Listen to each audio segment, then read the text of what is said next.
right, we're on your block in Pontiac where you're be able to get up close and personal with a century's worth of antique, vintage, and classic vehicles. It's the best old car show happening at the M1 Concourse this weekend. And Rochelle, you're someone who can tell us all about it. I certainly am, Chris. I'm here with Brian Baker from the M1 Concourse. He's going to bring us up to speed. And I have to tell you right off the bat, your hair looks great. Thank you.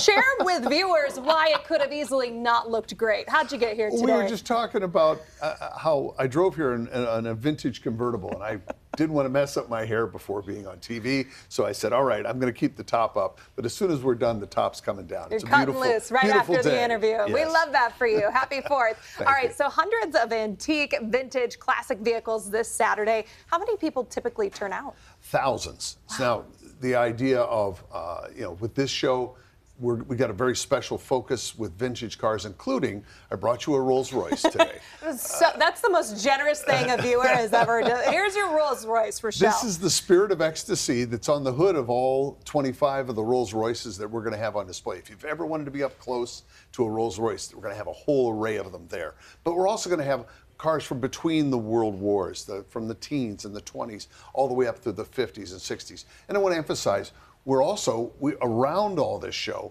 are everybody's cars. There'll be another 400 or 500 cars that'll just be parked around it that are modern day classics and collectibles and such. But this focus on Saturday is on the antiques and vintage cars that you don't see on the street every day. Yeah. And that's what's special. So I was reading the press release and I was kind of quizzing Chris Ledeen over there. Like, what do you think makes something vintage? What do you think classifies as a classic car? So share that with everybody, because one of them has a very small window. The state of Michigan says if it's 25 years or older, you can get an antique plate on it and drive it around. But this is a chance, if your family's together for the 4th of July, go see the cars that Grandpa drove. Yeah. Bring them along. Yeah. And let him tell you some stories about those cars. And vintage is what, 1919 to 1930? Yeah, that 1919, after World War I, before World War II, 39. That 20s and 30s era is vintage. And then we'll have classics from the 50s and 60s and all the way up to modern classics there. Yeah, I saw some free specialty coffee as well. Guests can still register a vehicle.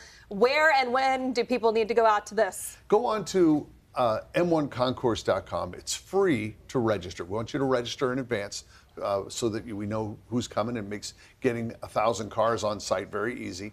We're on North Woodward at Pontiac, just south, at South Boulevard and Woodward, roughly. And it's a chance to get inside that place that you may have driven by and said, well, I wonder what goes on in there. It's open to everyone. We want the public to come in and see this beautiful racetrack that we have, and a lot of the really cool cars that are kept there all the time, plus the hundreds more that are going to come just because of shows like this Rolls Royce show. Thank you so much. We did bury the lead. That's what we say here in news. It's a free event, too, so all the more reason to go out, and it's monthly as well. Brian, thanks so much for your time this morning. Go let the top down. You're all done. Hair still looks great.